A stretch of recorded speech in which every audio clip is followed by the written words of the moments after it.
प्रणाम। चलिए, कमर गर्दन सीधे करके बैठे, फिर ओंकार का उच्चारण करेंगे।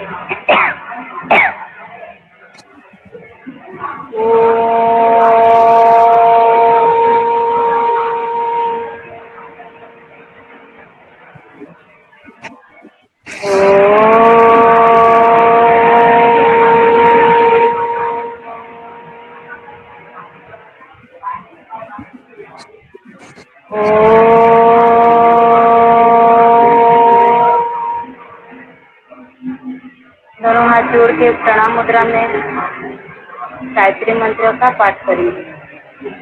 ओम भूर्भुवः स्वः तत्सवितुर्वरेण्यं भर्गो देवस्य धीमहि धियो यो नः प्रचोदयात्। संकल्प करेंगे। हम प्रतिज्ञा करते हैं कि आजीवन यम और नियम का पालन करेंगे, पूरे विश्व में योग का पताका फहराएंगे। हमारा संकल्प शक्ति सुदृढ़ है, अभेद है, पवित्र है। हम अपने संकल्प शक्ति से कुछ भी कर सकते हैं। हमारे पास अजय मनोबल है, अजय मनोबल है, अजय मनोबल है। दोनों हाथ रख करके अपने मुंह में उसके गर्माहट का महसूस कीजिए। प्रणाम मैम। प्रणाम। जैसा कि आप सबको पता है, आज हम अपना दूसरा सब्जेक्ट स्टार्ट करेंगे, फर्स्ट एड, प्राथमिक उपचार क्या होता है। जैसे ही कोई भी कैजुअलिटी होती है या कोई ट्रॉमा होता है, तो हम ट्रॉमा नहीं, कैजुअलिटी होती है, हम सबसे पहले क्या करते हैं, फर्स्ट प्राथमिक उपचार उसको क्या देना चाहिए। जैसे किसी का कहीं एक्सीडेंट हो गया, चोट लग गई, कोई पानी में डूब गया, कोई जल गया, किसी के सीने में दर्द हो रहा है, तो हम उस टाइम क्या प्राथमिक उपचार देंगे, ये हम आज पढ़ेंगे। इसमें हमारा क्या क्या हम आगे पढ़ेंगे। देखो, दुर्घटना संबंधी अवस्था में हम कौन सा प्राथमिक उपचार देंगे। रक्तस्राव अगर हो रहा है, किसी को ब्लीडिंग हो रही है, तो उसको कैसे रोका जाएगा, उसके बारे में प्राथमिक उपचार। और हमें जैसे कि बह रहा है खून और उसको रोकना है, घाव फट गया है, मांस फट गया है, तो किस तरीके से हमको उस घाव पे पट्टी बांधनी है, ब्लड को रोकना है और उसको सपोर्ट करना है, उसके बारे में हम पढ़ेंगे। फ्रैक्चर अगर हो गई है, हड्डी टूट गई है, असामान्य उसकी कोई अवस्था है, इसके बारे में पढ़ेंगे। जलने पर क्या प्राथमिक उपचार तुरंत उसको देना चाहिए, इस बारे में पढ़ेंगे। जल पर डूबने में क्या प्राथमिक उपचार हमें देना है। हृदयाघात जैसी हार्ट अटैक वाली कंडीशन अगर है तो हम उसको क्या उपचार देंगे।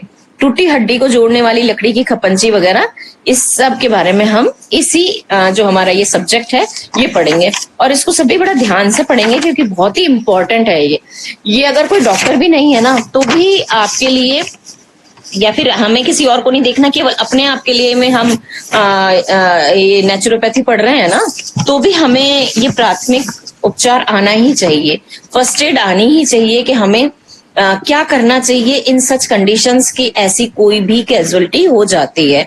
अब सभी के घर में बच्चे हैं, बड़े बूढ़े हैं, हम लोग हैं, तो हमें क्या है कि किस तरीके की कंडीशन कब आ जाए हमें नहीं पता है। इसलिए हमें हमेशा इन सब चीजों के लिए प्रिपेयर अपने माइंड को एक तरह से रखना चाहिए कि अगर आपको इस तरीके की कोई चीजें आती हैं तो आप उनसे निकल सकते हैं आसानी से, और अगर नहीं आएंगी तो फिर आप उस टाइम पे फिर पछताएंगे, दुखी होंगे कि हमें नहीं मालूम है हम किस तरह से काम करें। इसलिए ये एक इम्पॉर्टेंट सब्जेक्ट है अपने नेचुरोपैथी के, सभी के अंदर है कि हम कितना इसके ऊपर करते हैं। इसीलिए मैंने आप सबसे कहा था कि पहले से थोड़ा पढ़ लेना इसको और अच्छे से समझना। आज जो हम पढ़ेंगे, सबसे पहला हमारा टॉपिक होगा दुर्घटना संबंधी अवस्था क्या है, कि हमें उस टाइम में क्या करना है। किसी भी तरीके की कोई दुर्घटना अगर हो जाती है, कोई व्यक्ति घायल हो जाता है, तो हमें उस टाइम क्या करना है। अगर कोई व्यक्ति किसी दुर्घटना में घायल हो गया हो तो पहले चेक करें कि आप या वह व्यक्ति किसी खतरे वाली पोजीशन में तो नहीं है। अगर कोई बहुत ज्यादा खतरे की पोजीशन में है तो हमें किस तरीके से काम करना है। अगर नहीं है तो उसे सुरक्षित बनाएं कि खतरा तो नहीं है, पर उसे किस तरीके से नॉर्मल किया जाना है। अब ऐसा कर लें तो देखें कि घायल की स्थिति क्या है। जरूरी हो तो एम्बुलेंस मंगवाएं, इसके बाद आप बेसिक फर्स्ट एड शुरू कर सकते हैं। अगर लग रहा है कि इसको हॉस्पिटल ले जाने की जरूरत है तो आप एम्बुलेंस को पहले कॉल करें। पहला काम क्या है, एम्बुलेंस को कॉल करना। उसके बाद आप उसको फर्स्ट एड दें। फिर देखें कि अब इसके साथ हम क्या करें जब तक एम्बुलेंस पहुंचे, तब तक हमें ऐसे क्या करना चाहिए उसके जीवन को बचाने के लिए, या उसकी परेशानी, बीमारी या जो भी कैजुअलिटी है वो ना बढ़े, उसके लिए हम उसकी क्या हेल्प कर सकते हैं। दुर्घटनाएं और उनका प्राथमिक उपचार, कैसी कैसी दुर्घटनाएं हो सकती हैं और उनका प्राथमिक उपचार क्या है। दुर्घटनाएं भी उतनी ही पुरानी है जितनी की बीमारियां, ये तो वेल नोन है। जैसे जब से हम मनुष्य जाति का जन्म हुआ है, सब कुछ है, तो दुर्घटनाएं भी हमारे साथ ही आई हैं। जैसे बीमारियां आई वैसे दुर्घटनाएं भी आई हैं। नई तकनीकियों, दुर्घटनाएं भी जितनी उतनी पुरानी है जितनी हमारी बीमारियां। नई तकनीकियों और नए उद्योगों ने दुर्घटना की इस सूची को और भी लंबी कर दिया है। अब जैसे नई नई चीजें आती गई हैं, तो ये लाइन और लंबी हो गई है, ये लिस्ट लंबी हो गई है कि और भी तरीके की दुर्घटनाएं की जो लिस्ट में उन्होंने अपना नाम शामिल कर लिया है। दुर्घटनाएं प्राकृतिक भी हो सकती हैं, कृत्रिम भी। कई तरीके की दुर्घटनाएं होती हैं। देखो, प्राकृतिक भी है। प्राकृतिक ऐसे है, बाढ़ आ गई, भूकंप आ गया, उसमें दुर्घटना में उनके चोट लग गई, है ना। और ऐसा कुछ भी है कि जो प्राकृतिक रूप से। और कृत्रिम, कहीं चल रहे हैं, चलते चलते गिर गए, एक्सीडेंट हो गया किसी गाड़ी से, किसी फैक्ट्री में काम कर रहे हैं उसमें हो गया, किसी भी तरीके की दुर्घटना हो रही है कि कहीं से कुछ टूट के गिर गया, आप निकल के जा रहे हैं रास्ते में से, वहां से आपके ऊपर कुछ चीज गिर गई। तो ये सब चीजें हैं कृत्रिम के उसके अंदर, दुर्घटनाओं के अंदर आती हैं। ठीक है। दुर्घटना क्या मतलब होता है? अचानक होने वाली कोई ऐसी घटना जिसकी कि हमें कोई आशंका नहीं होती है। हम तो अपने घर से अच्छे से निकले थे, हमें क्या पता था कि पीछे से कोई गाड़ी आएगी और हमें टक्कर मार के चली जाएगी, या हमें कौन सा पता था हम जिस बस से जा रहे हैं या जिस गाड़ी से जा रहे हैं उसका कहीं पे एक्सीडेंट हो जाएगा। हमें उस चीज का कोई आशंका नहीं है और वो हमारे साथ घटित हो जाती है, उसे कहते हैं दुर्घटना। ठीक है। दुर्घटना का अर्थ है अचानक लगने वाली चोट जिसको पहले से कोई आशंका नहीं होती है। इसलिए हत्या की कोशिश, आत्महत्या, चोटें, सड़क पर होने वाली दुर्घटनाएं, सांप का काटना वगैरह दुर्घटनाओं के ही रूप है। भारत में होने वाली मौतों में से 10% दुर्घटनाओं का कारण होती है। 10% जो डेथ होती है वो दुर्घटना के कारण होती है। डूबना, सड़क दुर्घटनाएं, जलना, जहर फैलना अधिक आम है। सॉरी, सांप का काटना भी काफी आम है। गाँव वगैरह में आप सुनते रहते होंगे कि जब इस तरह का टाइम होता है, बारिश का टाइम है या बहुत ज्यादा गर्मी है, उस टाइम पे सांप वगैरह ज्यादा काटते हैं, खेतों में बुवाई वगैरह चलती है, तब सांप का काटना भी आम चीजें होती है। जलना दुर्घटना भी आम घटनाओं में ही शामिल है, दुर्घटनाओं में ही शामिल है। जल गए या पानी में डूब गए, बच्चे तैर रहे हैं उसमें, नदियों में नहाते करते हैं बच्चे। बड़े स्तर पर होने वाली दुर्घटनाएं आपदाएं कहती है, जो बहुत बड़े स्तर पे है। जैसे कि वो कोई रेल दुर्घटना हो गई, कोई ट्रेन आ जा रही है, वो पटरी से पलट गई या आगे आने वाली ट्रेन से टकरा गई या कोई और उसके अंदर डिफॉर्मेलिटी हो गई, उसके कारण दुर्घटना हो गई, तो वो एक बड़ी आपदा के अंदर काउंट होता है। ऐसे ही भूकंप वगैरह भी बड़ी आपदा के अंदर काउंट होता है। रेल की दुर्घटना और भूचाल आदि, बाढ़ जैसे कि प्राकृतिक आपदाओं ने हजारों जाने लिए, तो हजारों लेके जाती हैं क्योंकि वो एक बड़े लेवल पे आती हैं, इसलिए उनको आपदा कहा जाता है। तो बहुत बड़े लेवल पे आई और इस तरीके से ये हुआ, ये चीजें हो गई। दुर्घटनाओं में न केवल मौतें होती हैं बल्कि बहुत से लोग अपाहिज भी हो जाते हैं। मौत के पीछे कम से कम 15 लोग अपाहिज होते हैं हर मौत के पीछे। हाँ, ये बिल्कुल सही है कि जैसे कि बहुत बड़ी बड़ी जब आपदाएं आती हैं तो आप ये देखोगे कि उस टाइम पे केवल ये नहीं है कि मर ही रहे हैं, कैजुअलिटीज बहुत ज्यादा होती हैं। जैसे किसी का हाथ टूट गया, पैर टूट गया, टूट नहीं गया, कट भी जाते हैं, अंग विहीन हो जाते हैं, अपंग बन जाते हैं लोग, जीवन भर चल नहीं पा रहे हैं, कोई जीवन भर खड़ा नहीं हो पा रहा है। इस तरीके की जो सिचुएशन होती है ना, कि एक अगर मौत हुई है तो उसके पीछे 15 लोग ऐसे हैं कि जो अपाहिज भी बने हैं, जो किसी न किसी तरीके से अब ऐसी कंडीशन में है कि जो अपने काम को सुचारू रूप से नहीं कर पा रहे हैं। इंसानों की गलतियां दुर्घटनाओं के कारणों में से एक है। कामों की जगह घरों, सड़कों, मशीनों आदि पर दुर्घटनाओं की संभावनाएं बनी रहती है। ऐसे काम की जगह है, मशीनों पे काम करना है, घर में है, सड़कों में है, ये आम ही होती है ये संभावना। आपको नहीं पता है कि कब क्या होने वाला है। हर दुर्घटना के होने के अपने अलग कारण होते हैं। जैसे कि सड़क पर दुर्घटनाएं खराब सड़क के कारण भी हो जाता है, वाहनों के उचित रखरखाव के अभाव के कारण भी हो जाता है, ड्राइवरों के ऊपर काम का दबाव, नींद की कमी, यातायात में नियंत्रण की अव्यवस्था, सुरक्षा के बारे में जानकारी का अभाव, गलत ढंग से गाड़ी चलाने वाले ड्राइवरों पर कानूनी कार्रवाई न करने के कारण भी इस तरीके की सिचुएशन ऑकर होती है। इसके अलावा चट्टाने टूटने, पेड़ गिरने या सड़क पर तेल गिरने जैसे फिसलन आदि की दुर्घटनाएं भी होती हैं। आपने ये भी देखा होगा कि सर्दी में आपने देखा होगा कि फॉग बहुत गिरता है, कोहरा। अब उस कोहरे के कारण क्या होता है कि कितने एक्सीडेंट होता है। आप देखते होंगे कि न्यूज के अंदर आ रहा है कि एक साथ 2 गाड़ी एक दूसरे से ठुक गई है, कहीं किसी की लगी है, किसी की चोट लगी है, किसी की गाड़ी में ज्यादा लगी, किसी कम लगी, हमें नहीं पता चलता है। इसी तरीके से बर्फ वाले एरिया में देखिए, जहां बर्फ गिर रही है, वहां बर्फ गिरने से इतनी फिसलन हो जाती है कि ब्रेक लगी हुई गाड़ियां खड़ी हैं पर वो फिसल के जाके अपने आप खाई के अंदर गिर गई। तो कितनी कितनी मौतें एक साथ हो जाती हैं। ये भी तो सब दुर्घटनाओं में ही शामिल है।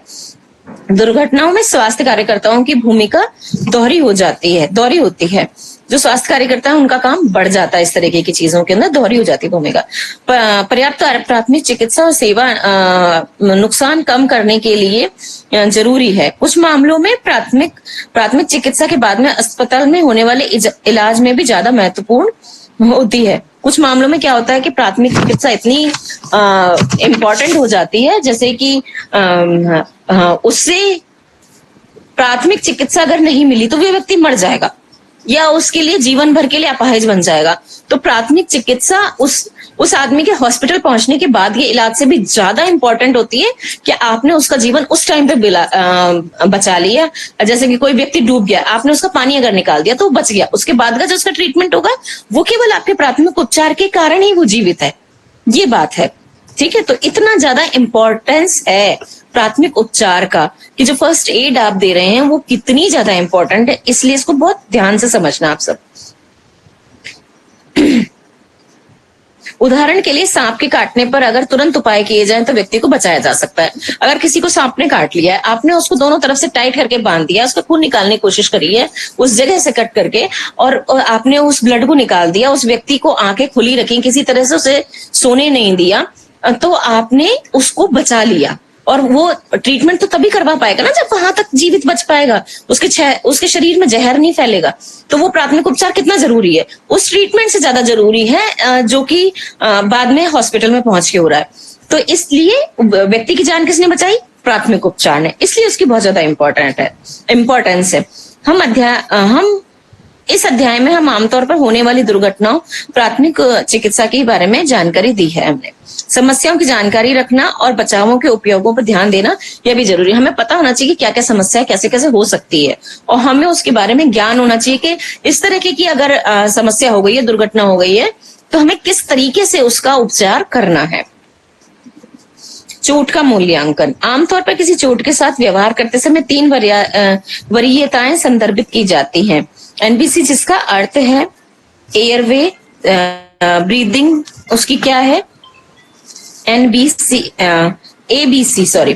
ए का मतलब है एयरवे कैसा है, मतलब वो उसका पैसेज खुला है कि नहीं खुला है, ब्रीदिंग सांस ले पा रहा है कि नहीं ले पा रहा है, और सर्कुलेशन हो रहा है कि नहीं हो रहा है। एबीसी वाली जो सिचुएशन है ये समझ लें, याद भी कर लेंगे। एबीसी क्या है, एबीसी इसका मतलब क्या है, ठीक है। एयरवे, अब हम पढ़ेंगे एयरवे ए का मतलब इसमें क्या आता है। अगर घायल जवाब नहीं दे पा रहा है, बोल नहीं पा रहा है, तो उनसे ऊंची आवाज में पूछें कि क्या वे अपनी आंखें खोल सकते हैं। उससे जोर से बोलो। अगर वो बोल नहीं पा रहा तो उनसे बहुत तेज आवाज में बोल के उससे बोलो कि वो आंखों से इशारा, वो आंखों को खोले, और खोल पा रहा भी है या नहीं खोल पा रहा है ये वो हमें बताए। अगर वे जवाब देते हैं तो आप उन्हें जब तक मदद नहीं पहुंचती उस स्थिति में रहने दे सकते हैं। अगर वो जवाब दे पा रहा है तो, और नहीं दे पा रहा है तब आप इंतजार करते हैं कि उनकी सांस नब्ज की प्रतिक्रिया को, स्तर को चेक करते रहें कि कैसे नब्ज चल रही है कि नहीं चल रही, सांस चल रही है कि इनकी नहीं चल रही, कैसे क्या सिचुएशन है। वे चेतना में है कि नहीं, क्या वो चेतना में है पर्सन, क्या वे आपकी बात का जवाब दे पा रहा है, क्या वो बोल पा रहा है, आपको रिप्लाई कर पा रहा है किसी भी तरीके से, चाहे आंख झपका के या हाथ से या बोल के, क्योंकि बोल तो उसमें पाता ही नहीं है। वो इस वाली जो सिचुएशन है, क्या वे दर्द को महसूस कर पा रहे हैं, क्या उसे दर्द महसूस हो रहा है जिस भी तरीके की दुर्घटना उसके साथ हुई है, क्या वे किसी प्रकार की सहायता का जवाब नहीं दे पा रहे हैं, या वो बेहोश हो गए हैं, क्या वो बेहोश है। ये सारी चीजें हमें देखनी होती है, उस टाइम पे चेक करनी होती है और समझना होता है। अगर कोई जवाब नहीं दे पा रहे हैं तो उसे जिस स्थिति में वे हैं वैसा ही रहने दें और उनके सांस लेने के रास्तों को खोलें। तो ये एयरवे का मतलब क्या है कि आपको ये चेक करना है कि जो ये एयर पैसेज है वो क्लीन है कि नहीं है, वो सांस ले पा रहा है बंदा कि नहीं ले पा रहा है। अगर जिस स्थिति में वे हैं ऐसा करना संभव नहीं है, धीरे धीरे उन्हें उनकी पीठ के बल लिटा दें और उनके सांस लेने के रास्ते को सहज करें। कई बार ऐसा होता है ना कि इस तरीके से फंस गया, जैसे कैजुअलिटी हुई, कोई कुछ चीज किसी के ऊपर गिर गई, वो दब गया उसके अंदर, और दबने के कारण वो सांस नहीं ले पा रहा। तो हमें क्या करना है कि ये जब वो हमें जवाब भी नहीं दे पा रहा, ऊपर की चारों चीजें उसके साथ में, चेतना उसकी है नहीं, बेहोश हो गया है, या आंख नहीं खोल पा रहा, या बोल नहीं पा रहा, तो वो हमें उसका क्या करें, हमें ये चेक करना है कि नब्ज चल रही है कि नहीं चल रही है, वो सांस ले पा रहा है कि नहीं ले पा रहा है। हम नाक के पास में हाथ लगा के उसको क्लियर करें कि हाँ सांस ले पा रहा है। फिर उसको इस स्थिति में पहुंचा दो कि उसे लिटा दो, ताकि उसका क्लियर हो जाए पैसेज, और देखें हम कि वो सांस ले पा रहा है कि नहीं, उसका पैसेज क्लियर है कि नहीं। सांस लेने के रास्ते को सहज करना है हमें। उसे सांस लेने के रास्ते को खोलने के लिए एक हाथ उसके माथे पर रखें और धीरे से उसके सिर के पीछे की तरफ झुकाएं, और उसकी ठोड़ी को 2 उंगलियों से ऊपर की तरफ उठाएं। ठीक है, इससे उसकी जीभ गले की पिछली तरफ से दूर हो जाएगी। क्योंकि कई बार कैसा होता है ना कि जैसे ही झटका लगता है या कोई कुछ कैजुअलिटी होती है, जीभ ऐसे पीछे जाकर के और एयर पैसेज को अंदर की तरफ से बंद कर देती है। तो वो ठोड़ी वगैरह को ऊंचा करके माथे पे हाथ सर रख के, जैसे ही बताया गया है उस तरीके से हम जब करेंगे तो वो वहां से हट जाएगी। तो तालू का जो रास्ता है वो खुल करके अंदर से एयर पैसेज क्लियर हो जाएगा, तो वो पर्सन सांस ले पाएगा और आराम से उसकी वो चलने लग जाएगी। और उसका मुंह फर्श की तरफ ना धकेले, मुंह जमीन की तरफ नहीं होना चाहिए, वो सीधा ऊपर की तरफ होना चाहिए, क्योंकि इससे जीभ ऊपर की तरफ चली जाएगी और सांस लेने का रास्ता बाधित हो सकता है। क्योंकि फर्श की तरफ नहीं धकेलना है हमको, क्योंकि उससे वो बंद हो जाता है। अगर आप सोचते हैं कि रीढ़ की हड्डी में चोट लगी है, तो अपने हाथ उसके सिर के नीचे रखें और उसका सांस लेने का रास्ता खोलने के लिए उसके सिर को हिलाए बिना अपनी उंगलियों को उसके जबड़े को आगे के और ऊपर की तरफ उठाने की कोशिश करें। अगर हमें लग रहा है कि उसकी रीढ़ की हड्डी में चोट लगी है और वो नहीं बोल पा रहा है, बता पा रहा है, तो हमें उसे सांस का रास्ता खोलने के लिए ये जो दूसरा तरीका है उसको अपनाना है कि सिर को हिलाना ही नहीं है बिल्कुल भी, क्योंकि वो उसी पैसेज में उसको चोट लगी। तो सिर नहीं हिलाए बिना हमें कैसे उसके 2 उंगलियों से जबड़े के आगे के रास्ते को ऊपर की तरफ उठाकर कोशिश करनी है। सावधान रहें कि उसकी गर्दन हिले नहीं, क्योंकि फिर आगे क्या प्रॉब्लम हो जाए हमें नहीं पता है। बहुत सेंसिटिव एरियाज होते हैं, फिर वो जीवन भर के लिए अपंगता वाली बात हो जाती है या फिर जीवन ही नहीं रहता। तो बहुत ध्यान से हमें इस तरह की चीजें करनी है। बहरहाल सांस का रास्ता खोलना गर्दन के हिलने से ज्यादा महत्वपूर्ण रखता है। इसे जॉ थ्रंड्स टेक्निक भी कहते हैं, कि आपने उसको खोला और 2 हाथ डाल करके जबड़े के आगे के हिस्से को खोल के उसकी जगह बना दी, ताकि वो सांस ले पा रहा है। सांस लेना, अभी व्यक्ति सांस ले रहा है, ये जांच करने के लिए हमें क्या करना है। देखें कि उसकी छाती उठ और बैठ रही है, क्योंकि श्वसन किससे होता है, फेफड़ों से होता है। तो जब हम सांस लेते हैं तो हमारा छाती में ऊपर नीचे एक मूवमेंट होता है, तो वो हमें चेक करना है कि क्या वो ऊपर नीचे मूवमेंट हो रहा है उसका। तो उससे हमें पता चल जाएगा कि वो सांस ले रहा है या नहीं ले रहा है। सांस लेने की आवाज सुनने के लिए उसके मुंह या नाक पे ध्यान दे। आप कान लगा के सुनेंगे तो क्या होता है कि कई बार श्वसन बहुत धीमा हो जाता है। ऐसे एक्सीडेंटल केसेस के अंदर किसी भी तरीके की कोई दुर्घटना होती है तो कैजुअलिटीज में सांस बहुत धीरे लेते हैं, तो हमें पता नहीं पड़ पाता है। हम नाक भी के आगे भी हाथ रखते हैं, क्योंकि हम सही कंडीशन में, इसलिए हमारी जो श्वसन की आवाज और जो एक गर्माहट है वो महसूस हो रही है। पर जब ऐसी चीजें हो जाती है तो ठंडी सी थोड़ी सांस होती है और बहुत धीरे धीरे आ रही होती है, तो हमें पता नहीं चलता। तो कान लगा के हमें ध्यान से सुनने की आवश्यकता है कि क्या ये व्यक्ति, बिल्कुल उसके नाक के पास ले जाके कि क्या ये व्यक्ति सांस ले रहा है। तो इसे इंश्योर करो कि हाँ वो सांस ले पा रहा है। इसे अच्छे से ध्यान देके देखें। 10 सेकंड के लिए अपने गाल पर उसकी सांस को महसूस करें। तो कान से जब आपने कर लिया, आपको लग रहा है कि हाँ ले रहा है, तो फिर आप गाल के पास, क्योंकि ये सबसे सेंसिटिव एरियाज होते हैं, तो इनमें जो वो हल्का सा भी हवा का बहाव महसूस होगा तो हमारे गाल के पास तुरंत महसूस हो जाएगा हमको कि हाँ ये सांस ले रहा है। अगर वे सामान्य रूप से सांस ले रहे हैं तो उन्हें रिकवरी की पोजीशन में रखो, और ताकि उनके एयरवे किसी बाधा से साफ रहे, और उनकी सामान्य सांस लेने की प्रक्रिया पर नजर रखें।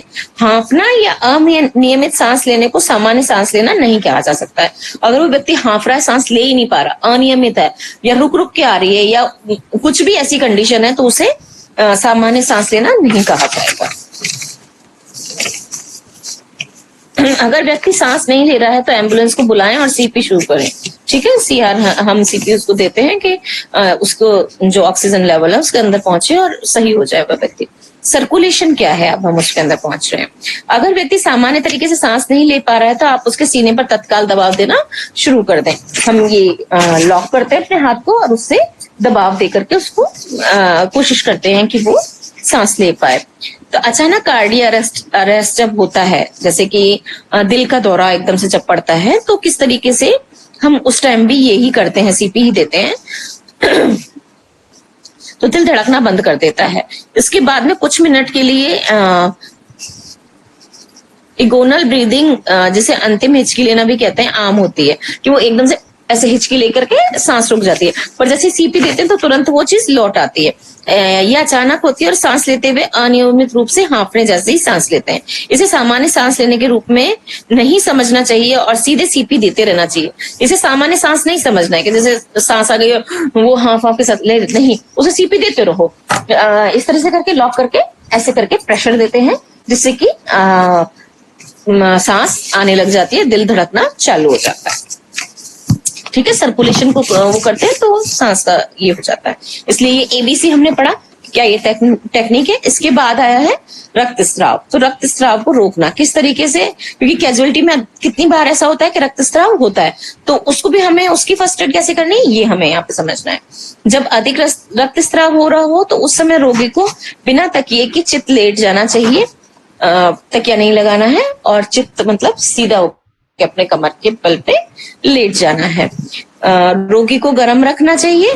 यदि रोगी को रक्त वमन ना हो रहा हो तो उसे दूध पिला देना चाहिए। अगर उसे खून की उल्टी नहीं हो रही है, खून की उल्टी कब होगी, जब इंटरनल ब्लीडिंग होगी, मतलब हमारे जो अंदर अंग है उनमें से कहीं चोट लगी है और वहां ब्लड भर रहा है तो वो उल्टी के थ्रू बाहर आता है। तो अगर रक्त वमन, खून की उल्टी अगर नहीं हो रही है तो उस व्यक्ति को थोड़ा दूध पिला सकते हैं। ठीक है, रक्तस्राव वाले स्थान पर सीधे दबाव डालकर रक्त बंद किया जा सकता है। अब जैसे बाहर से ब्लीडिंग है, किसी भी हाथ, पैर, सर, मुंह, छाती, कमर, पैर, किसी भी जगह से हो रही है, तो बाहर से अगर हो रही है तो उसको प्रेशर दे करके रोकने का हमें प्रयास करना चाहिए। धमनी स्रावों को रोकने के लिए रक्त बंध का उपयोग किया जाता है। शल्य कर्म के समय रक्त वाहियों को बांधकर रक्तस्राव को रोकते हैं। अब जिस टाइम सर्जरी होती है उस टाइम किस तरह रोकते हैं इसमें बताया जा रहा है। यह ऐसे अभिकर्मों का उपयोग करते हैं जो रक्त का गाढ़ा कर देते हैं, वहीं की वहीं उसके क्लॉट्स बन जाते हैं और वहीं वो रुक जाता है थ्रोम्बोफ्लोबिन से। शरीर और केशी की रक्तस्राव को रोकना सहज कार्य, किंतु धमनीय रक्तस्राव को रोकने में कठिनाई आती है।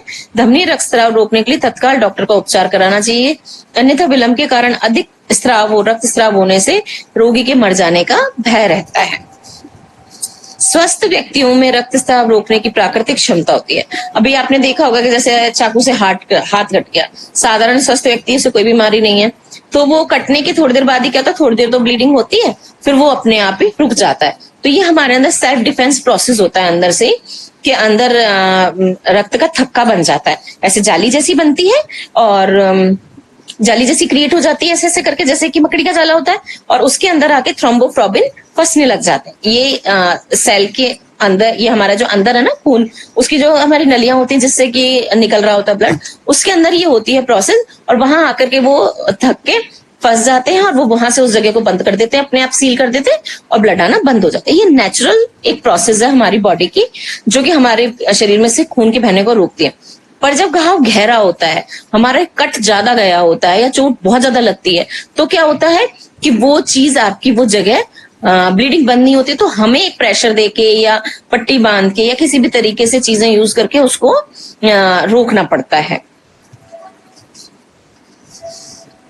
यदि ऐसा ना हो तो त्वचा के छिल जाने, कट जाने पर घातक रक्तस्राव होने लगता है। अगर ऐसी क्षमता नहीं है तो मतलब कि बहुत ही घातक रक्तस्राव हो सकता है।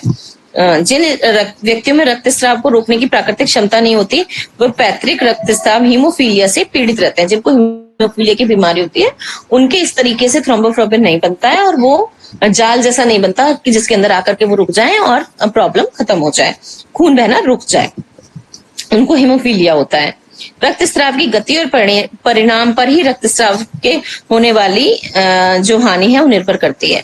अब हमें जो उसकी गति है कि कितनी तेजी से बह रहा है और कितना ज्यादा वो निकल रहा है, मतलब कट जो चोट का एरिया वो कितना है, कितनी ज्यादा जगह कटा है। अब जैसे कि आप सोचिए कि मेरे बस इतना सा जगह कटा है, दिख रहा होगा सबको कि अगर इतना सा जगह कटा है तो मुझे कम चोट लगेगी, कम देर खून बहेगा। पर अगर वो ही चीज बढ़ के पूरा हाथ हो जाए तो मुझे कितनी चोट लगेगी, कितना ज्यादा मेरा खून बहेगा। गति भी तेज होगी और जगह भी ज्यादा होगी, एरिया भी ज्यादा होगा। एरिया ज्यादा होने से परिणाम और परिमाण और जो गति है, दोनों ही चीज पे डिपेंड करता है कि आपको किस तरीके से आपकी मतलब कि हानि क्या है रक्तस्राव से होने वाली है, मतलब खून निकलने से जो होने वाली हानि है वो क्या है।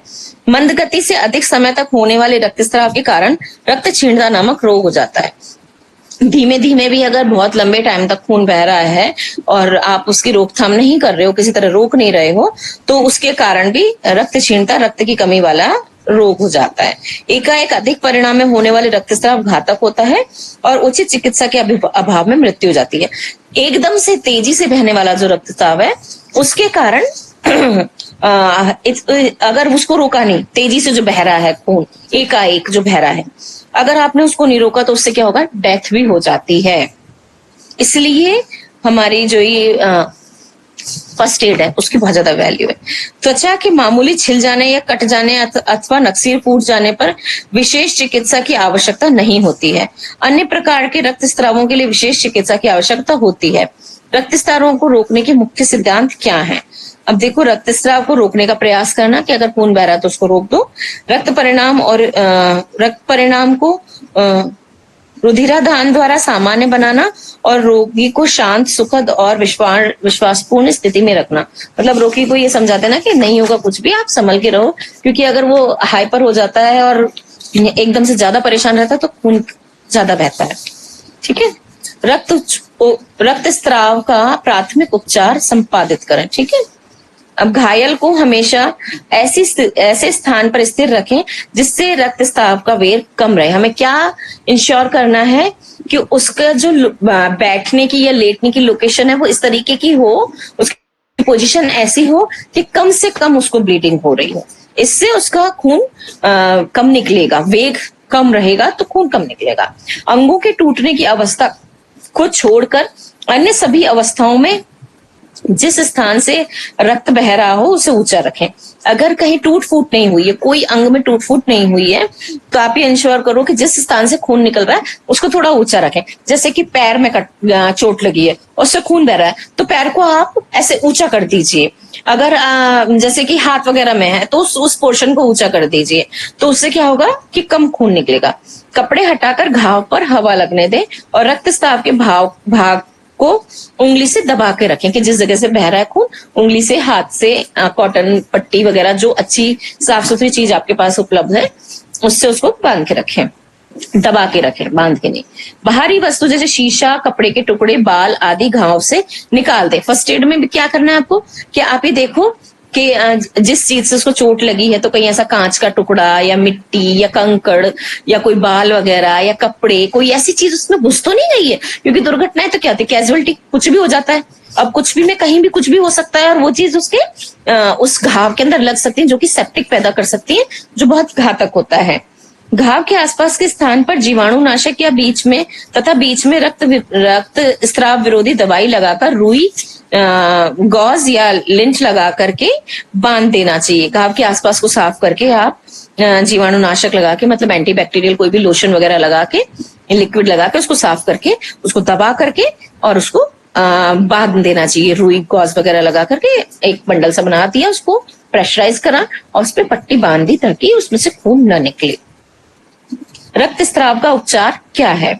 शरीर में किसी खुले हिस्से के माध्यम से बाहरी रूप से रक्त का नुकसान रक्तस्राव के रूप में जाना जाता है। अब हमारे शरीर में बाहरी रूप से कोई हिस्सा खुल गया चोट लगने के कारण, किसी भी तरीके की कोई भी दुर्घटना के कारण, तो उसमें से जो रक्तस्राव हो रहा है, उसके कारण जो नुकसान हो रहा है, उसी को रक्तस्राव ब्लीडिंग हम कहते हैं। जब अंग के भीतर या नसों के बाहर कहीं भी रक्त का प्रभाव अधिक रक्तस्राव के रूप में जाना जाता है। रक्तस्राव के कई कारण हो सकते हैं जैसे, और इसके लिए उपचार का विकल्प भी भिन्न भिन्न होते हैं कि किस तरीके से ब्लीडिंग हो रही है, तो उसका उपचार भी भिन्न भिन्न होते हैं। खून बहने के सबसे आम कारणों में एक चोट है। ब्लीडिंग होने का सबसे मेन एक रीजन है कि चोट लगना, दुर्घटना में किसी भी तरीके से चोट लगना। यदि आपको चोट लगी है और आपको, तो आपके रक्तस्राव होने लगेगा। जैसे आपको भी कहीं भी चोट लगी तो तुरंत आपकी ब्लीडिंग होने लग जाएगी। इस मामले में उपचार के लिए सही पाठ्यक्रम गॉज का आवेदन है। मतलब गॉज लेकर के और उसको एप्लीकेशन करेंगे तो उससे आपकी ब्लीडिंग को रोकने में सहायता मिलेगी। इसी प्रकार आंतरिक स्थिति में इंटरनल कंडीशन में रक्तस्राव भी हो सकता है। अब चोट लगी है, पर जैसे कि ऊपर से तो चोट लगी है, कट लगे, मुंह में दिख रहे हैं, पर मुंह से खून आ रहा है, नाक से खून आ रहा है, तो आप समझ जाओ कि इंटरनल भी कहीं ब्लीडिंग हो रही है। वो आपको नहीं पता है किस कारण है, किस अंग में लगी, जिस कारण हो रहा है। उस स्थिति में एक बार स्थिति का मूल्यांकन ठीक से किया जाना चाहिए और उपचार का कोर्स निर्धारित किया जाएगा। अब उसमें आपको डायग्नोस करना है कि स्थिति को देखना है, मूल्यांकन करना है कि चोट लगी कहाँ है, किस तरीके से लगी है, तब आप उसका जो है उपचार निर्धारित कर पाओगे। आंतरिक चोट के कारण अधिकांश आंतरिक स्त्राव इंटरनल ब्लीडिंग होता है। इंटरनल इंजरी के कारण ही होता है कि अंदर कहीं इंजरी हुई है, मतलब चोट लगी है, इसलिए इंटरनल ब्लीडिंग हो रही है।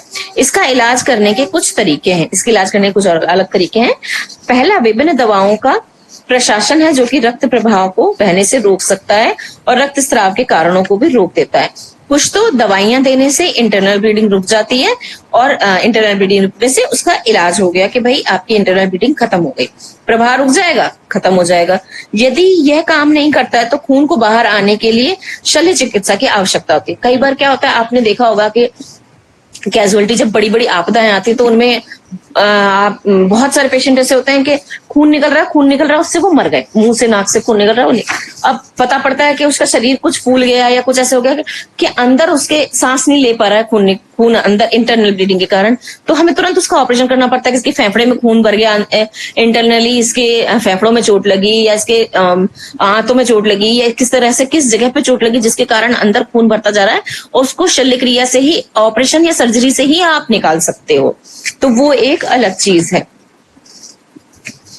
कुछ लोग नाकबंद से पीड़ित होते हैं जब उन्हें तनाव होता है। उस मामले में उपचार सिर्फ अपने सिर का झुकाव करना है और इस तरह से प्रभाव को रोकने का कोशिश करना है। कि नाकबंद है तो उस हिसाब से उसको बस केवल टिल्ट बैक कर देंगे, पीछे की तरफ ऐसे करा और वो प्रभाव रुक जाएगा, वहीं पे ब्लीडिंग रुक जाएगी। रक्तस्राव का इलाज कैसे किया जाता है, ये देखिए। उपचार शुरू करने के लिए निदान पहले ही किया जाना चाहिए। यदि आपका रक्तस्राव चोट के कारण है तो आपका डॉक्टर पहली बार चोट का आकलन करेगा कि कितना गहरा है। अगर आपको चोट के कारण ब्लीडिंग हो रही है तो पहले डॉक्टर देखेगा कि किस कारण से है, कितना है, ये गहरा है। कारण आप बता देंगे कि इस तरह से ये चीज हुई और इस कारण ऐसे लगा हमारे, और कितना गहरा है, कितना कट है, वो डिसाइड करेगा कि कितना है और हमें क्या करना है। इसमें स्टिचेस लगाने हैं या बिना स्टिच लगाए दवाइयों से ही वो पट्टी करने से ठीक हो जाएगा। आवश्यकता होने पर सतही चोटों को पट्टियों और गाज पट्टियों के साथ इलाज किया जा सकता है। जैसे किस तरीके की जरूरत है, मैंने बता दिया ना आपको कि केवल पट्टी से हो जाएगा या स्टिचेस वगैरह लगाने। कभी कभी रक्त की स्टेमिंग के साथ आगे बढ़ने के लिए पट्टी और घाव के बीच में कॉटन डाला जाता है। कि घाव के बीच में भी कभी कभी हमें पट्टी, कॉटन वाला गोज बनाते हैं हम, बनाया आता है। जैसे कि वो जो पट्टी होती है लगाने की, उसके पर्दे बना करके उसको लगा दिया जाता है, गॉज बोलते हैं उसको, ठीक है। अगर चोट गहरी है तो उपचार के अतिरिक्त कदम भी उठाए जाएंगे। घावों को एक साथ बांधने के लिए अक्सर अंदरूनी सिंचन का उपयोग किया जाता है। क्या करते हैं, इंटरनल स्टिचेस भी लगाए जाते हैं अगर घाव गहरा है तो। इसके बारे में भी समझाया मैंने आपको। यदि घावों में कटौती होती है तो आंतरिक सिलाई का उपयोग कर मांसपेशियों या ऊतकों को एक साथ जोड़ने के लिए किया जा सकता है। अगर अंदरूनी है तो हम क्या करते हैं, मांसपेशी और ऊतकों को सिलाई करके उसके साथ में भी कर देते हैं, मांसपेशी को जोड़ देते हैं। त्वचा की सिलाई करके घाव को बंद करने के लिए बाहरी सिंचन का उपयोग किया जाता है, और त्वचा की सिलाई करके घाव को बंद कर दिया जाता है, ऊपर से बाहर से। कहते हैं ना कि 3 लेयर में टाके लगे, तो कहीं इंटरनल लगे अंदर, फिर उसके बाद वो जो मसल्स मांस वगैरह है, फिर उसके बाद ऊपर से, ठीक है। रक्तस्राव रोकने के लिए यह उपचार बहुत ही प्रभावी है। ब्लीडिंग को रोकने के लिए यह बहुत ही प्रभावी उपचार होता है। आंतरिक रक्तस्राव को आमतौर पर दवाओं के साथ इलाज किया जाता है। इंटरनल ब्लीडिंग होती है तो उसका अधिकतर तो इसी तरीके से केवल मेडिसिन देके इलाज कर देते हैं, क्योंकि रक्तस्राव अन्य स्तर पर स्थितियों जैसे कि पेप्टिक अल्सर, टाइफाइड आदि के कारण हो सकता है। इन सब चीजों से भी इंटरनल ब्लीडिंग होती है और उसको हम केवल दवाइयों से ही ठीक कर देते हैं, क्योंकि उन बीमारियों का इलाज करेंगे तो ब्लीडिंग बंद हो जाएगी।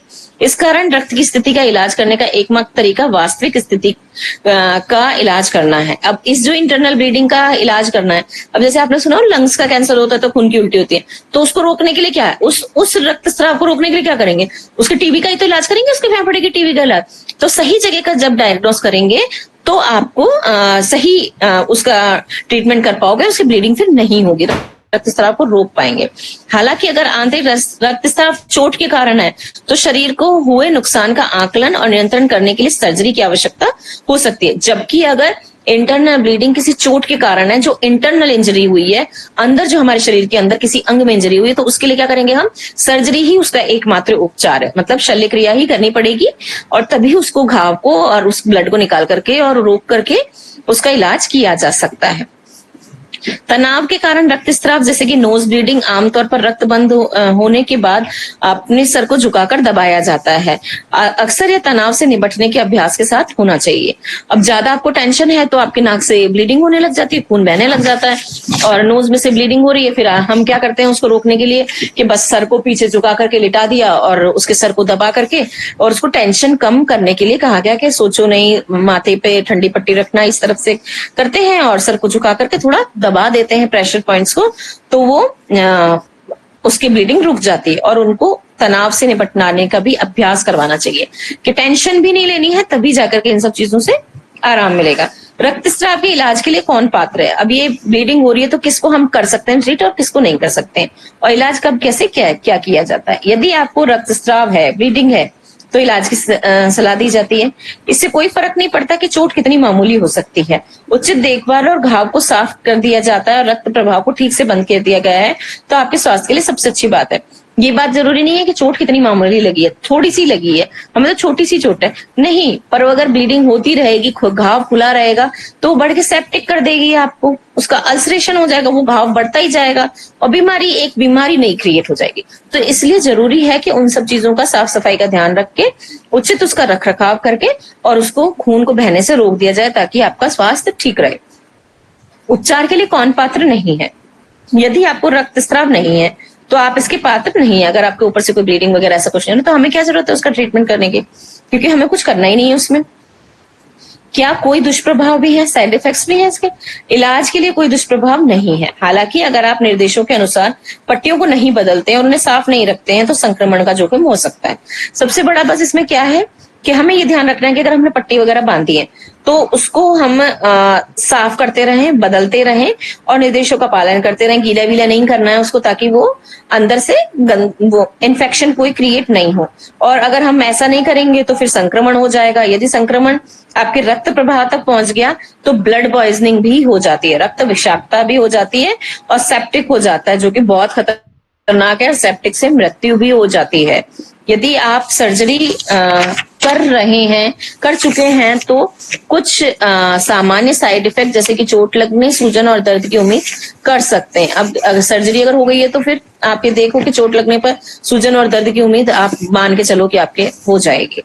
उपचार के दिशा निर्देश क्या है, एक बार आपका इलाज समाप्त हो जाए तो उसके बाद में सबसे महत्वपूर्ण बात यह सुनिश्चित करना है कि आपके पट्टियां साफ होनी चाहिए पट्टियां, उन्हें समय समय सब टाइम पे बदला जाए। यह स्वच्छता सुनिश्चित करता है कि आपके शरीर को ठीक और प्रभावी ढंग से ठीक करने में मदद करेगा कि आप टाइम पे पट्टी चेंज कर रहे हैं, उसकी सफाई कर रहे हैं, एंटीसेप्टिक लोशन क्रीम वगैरह लगा रहे हैं या लिक्विड लगा रहे हैं, तो उससे वो जल्दी ठीक होता है। ठीक होने में कितना समय लगता है, एक बार कारण पहचानने के बाद रक्तस्राव को तुरंत रोक दिया जा सकता है। कारण अगर आपको पता चल गया, आपने सही डायग्नोस कर लिया, तो आप तुरंत ब्लीडिंग को रोक सकते हो। इतना प्रभावी होता है फर्स्ट एड कि आपने समझ लिया ना कि किस कारण से है, डायग्नोस अगर आपका सही हो गया तो आप तुरंत उस ब्लड को रोक देंगे।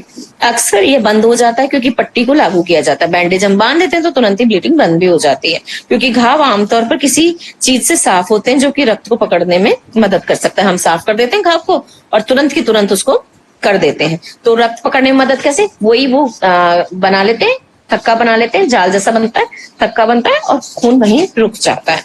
भारत में इलाज की क्या कीमत है, भारत में इस इलाज की कीमत 100 रुपए से 200 रुपए के बीच कुछ भी हो सकती है, और यह इस बात पर निर्भर करता है कि आप इलाज कहाँ करवा रहे हो और किससे करवा रहे हो, और इस पे भी निर्भर करता है कि लगी आपकी कितनी है। बहुत सारी जगह कई सारी पट्टियां करनी पड़ी तो फिर तो ज्यादा हो जाएगा ना। क्या उपचार का परिणाम स्थायी है ये देखते हैं, उपचार के नतीजे तभी स्थायी होते हैं जब तक कि रक्तस्राव किसी अन्य चीज के कारण है जो इलाज होता था। यदि आपके पास अंतर्निहित स्थिति है जिसका निदान इलाज नहीं किया जा सकता है, तो संभावना है कि रक्तस्राव बार बार हो। इंटरनल कोई कारण है, कंडीशन है, तो रक्तस्राव बार बार होना। जैसे कि मैंने बताया ना, उदाहरण दिया लंग्स कैंसर का, कि अगर लंग्स कैंसर या फिर लंग्स की टीबी है, ट्यूबरक्लोसिस है, तो आपको रीजन नहीं पता चला, तो आपने क्या करा कि उस टीबी का इलाज नहीं किया, ट्यूबरक्लोसिस का जो क्षय रोग होता है लंग्स का, आपने उसका इलाज नहीं किया, तो उसको फिर मुंह से उल्टी खून की होती रहेगी, आप रक्तस्राव को नहीं रोक सकते हो, ठीक है ना। तो अगर आपने सही जगह डायग्नोस करके इलाज किया तो तुरंत के तुरंत आपका रक्तस्राव रुक जाएगा। उपचार के लिए विकल्प क्या है? हल्दी और घी के मिश्रण को इस इलाज के लिए घाव पे लगाया जा सकता है। हालांकि एंटीसेप्टिक घावों का इलाज करने का सबसे प्रभावी तरीका है। अगर कुछ भी अवेलेबल नहीं है तो घी और हल्दी, तेल और हल्दी अधिकतर लगा दिया जाता है, लेकिन सबसे सही क्या है? एंटीसेप्टिक्स यूज करना, ताकि वो सेप्टिक भी ना फैले, गंदगी की सफाई भी हो जाए और वो ठीक रहे। अब हमारा अगला टॉपिक है बैंडेज, घाव पे पट्टी बांधने के प्रकार। वो हम कल पढ़ेंगे क्योंकि टाइम हो गया है, और ये सेकंड टॉपिक अपना रहेगा। सब लोग कल पढ़ के आना ताकि आपको अच्छे से समझ में आ सके। अभी कुछ पूछना है तो पूछ लो, 4-5 मिनट बाकी है। हमने जितना भी पढ़ा उसके अंदर, और आप इसको एक बार सब लोग वापस पढ़ना, क्या क्या टर्म्स हैं, कैसे क्या है, पट्टी बंधना क्या है, गॉज क्या है, और नहीं समझ में आए तो फिर पूछना कि रक्तस्राव को रोकना कैसे क्या है। ये सारी चीजें आपको समझ में आनी जरूरी है कि दुर्घटना हुई, कुछ भी हुआ, तो आप किस तरीके से उस पर क्या काम करेंगे, किस जगह पे कैसे क्या काम हमें करना है, ये हमें पता होना चाहिए कि क्या क्या हो सकता है, क्या क्या चीजें कैजुअलिटीज के अंदर आती हैं, दुर्घटनाओं में आती है, तो आप उसका इजीली ट्रीटमेंट कर सकोगे। आपके जो दुर्घटना है उसके लिए घाव पे पट्टियां कैसे बांधनी है, और पट्टियां कितने प्रकार की होती हैं, कैसी कैसी होती हैं, किस किस तरीके से बांधी जाती हैं, कैसे उनका यूज किया जाता है, किस चीज पे पट्टी बांधी जा सकती है, किस चीज पे पट्टी नहीं बांधी जा सकती है, ये भी हम इसमें सीखेंगे, है ना। तो पहले से थोड़ा सा पढ़ लेना ताकि आपको अच्छे से समझ में सबको आ जाए, और बाकी कुछ पूछना है तो पूछ लो आप।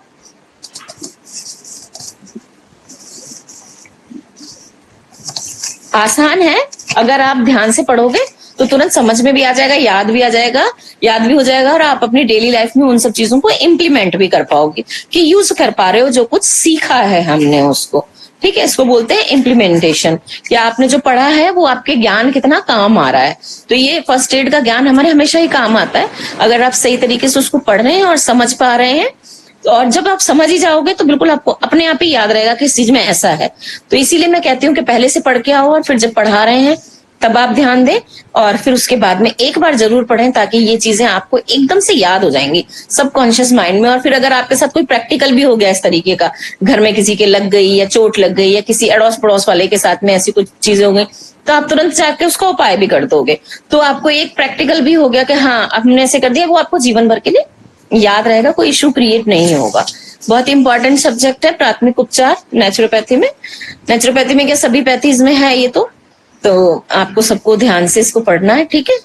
और अगर नहीं है कोई सवाल, क्वेश्चन नहीं है, तो करवाते हैं प्रतिमा जी, प्रार्थना करवा दीजिए, शांति पाठ। मैम एक क्वेश्चन है, जब हम पट्टी करते हैं अगर ठीक से नहीं हुआ तो इन्फेक्शन हो सकता है, तो ये चीज हमको कैसे पता होगा कि अच्छे से पट्टी करें कि इन्फेक्शन जैसे नहीं? कल पढ़ेंगे पट्टी के लिए हम ना, कि कैसे कैसे पट्टी करना है, ठीक है। उसी में इसीलिए कह रही हूँ कि कल पढ़ना आप, तो आपको समझ में आएगा अच्छे से कि कैसे पट्टी करना है। सबसे पहले तो अभी उसमें जो हमने आज पढ़ा उसमें भी ये बताया है कि चोट लगी है तो आप उसमें ये ध्यान रखो कि कोई कांच का टुकड़ा, कोई पत्थर का टुकड़ा, या कोई भी मिट्टी, धूल, बाल, कपड़ा कुछ उस चोट में तो नहीं चला, क्योंकि कई बार क्या होता है जब दुर्घटनाएं होती हैं तो हमें नहीं पता, कुछ भी चीज कहीं भी घुस जाती है। अब जैसे रोड पे एक्सीडेंट हुआ तो डामर भी है, मिट्टी भी है, कंकड़ पत्थर है, गंदगी भी है, बाल, कूड़ा, कुछ भी हो सकता है। तो आपने जैसे ही देखा तो वो चीज गंदगी निकाल दी, फिर एंटीसेप्टिक लोशन से उसको क्लीन किया जाता है चोट को, फिर उसके बाद में हम पट्टी करते हैं। अगर वो सब चीज क्लीन नहीं होंगी तो सेप्टिक होने का खतरा है, कि तब आपका घाव बन जाएगा, मतलब कि वो प्रॉब्लम क्रिएट करेगा आपके लिए आगे, वो अल्सरेशन उसके अंदर हो जाएगा, गंदगी हो गई उसमें, और जो गंदगी है तो वो उसको साफ होने ही नहीं देगा, जैसे ही गंदगी साफ होगी तो एक बेस मिल जाता है, और त्वचा से चिपक जाती है, और जो खून है वो भी एक दूसरे के साथ में जुड़ करके वहां थक्के बन के वहीं की वहीं पे ज्वाइंट हो जाता है अपने आप। और अगर उसके अंदर आप सोचिए कि कोई भी चीज रह जाएगी तो वो तो उसको नहीं जुड़ने देगी, घाव को भरने भी नहीं देगी। इसलिए ये तुरंत हम इंश्योर करते हैं कि जैसे ही हमने देखा तो घाव के अंदर से जो भी कुछ गंदगी है उसको निकाल दिया जाए। ठीक है, और किसी को कुछ पूछना है इस बारे में? टाइम हो गया। प्रतिमा जी करवा दीजिए, आप प्रार्थना करवाइए, सॉरी शांति पाठ करवाइए।